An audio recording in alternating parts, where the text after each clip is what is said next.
I will show you 10 awesome tips and tricks that will help you to get better at this game.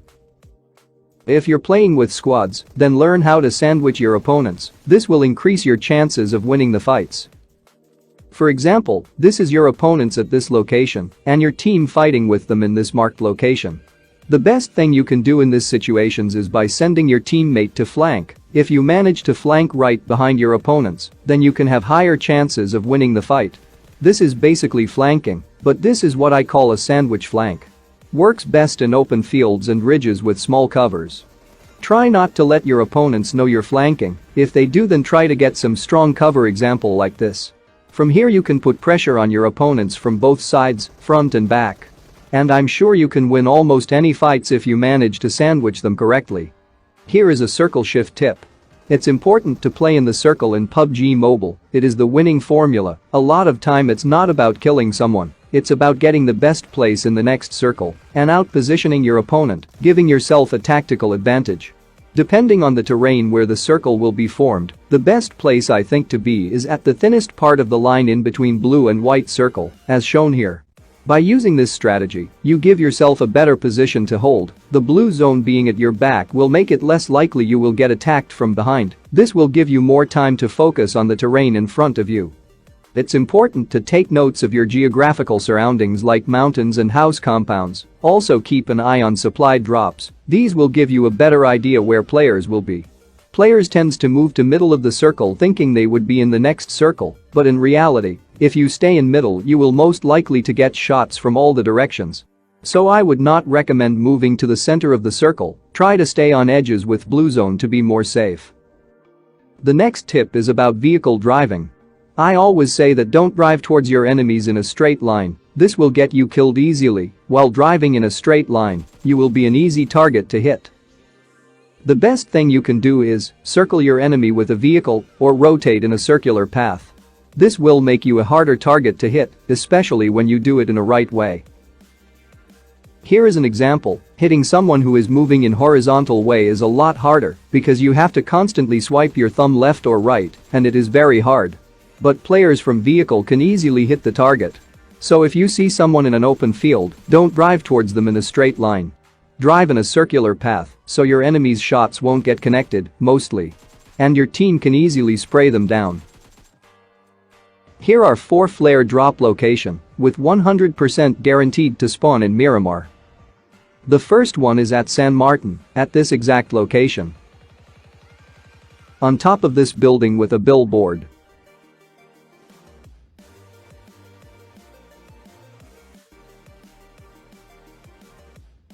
You will find the flare gun at this exact same location. The next flare gun location is at Chumacera, at this marked location.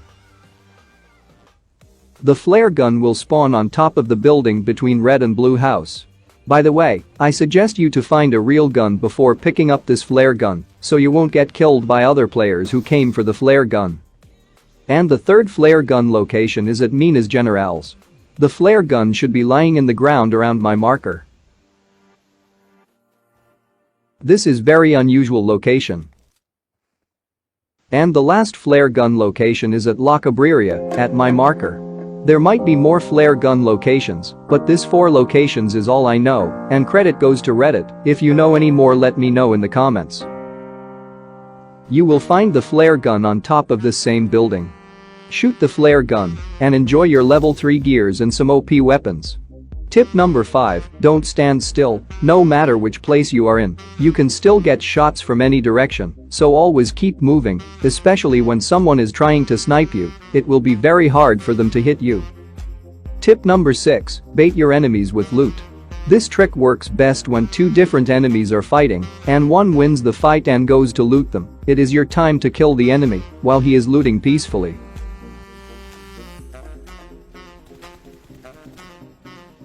80% of the time people tends to loot immediately after killing someone, so you can take advantage of that situation.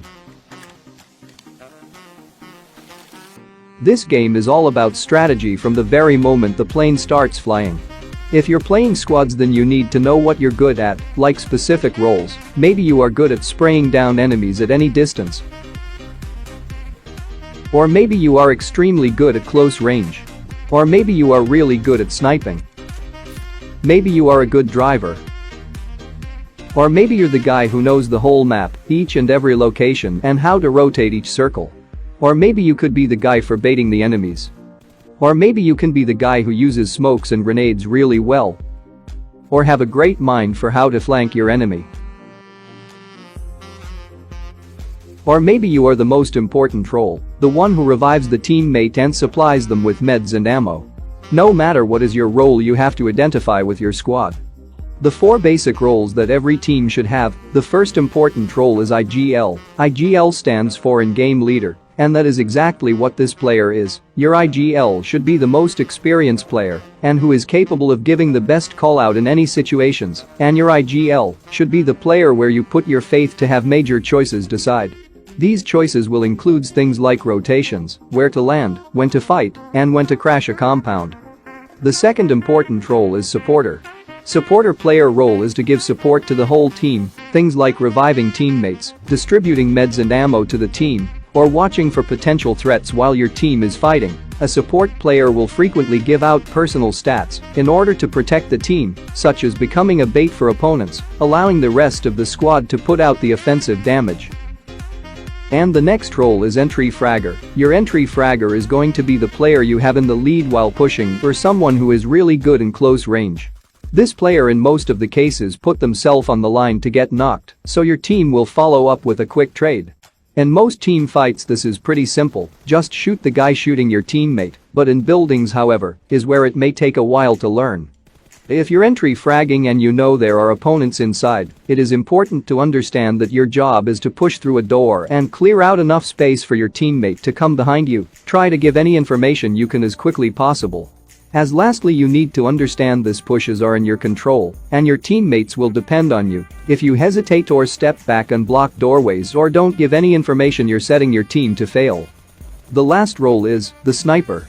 Having a sniper who is talented at shooting is extremely effective in order to make sure you are utilizing this player to the best.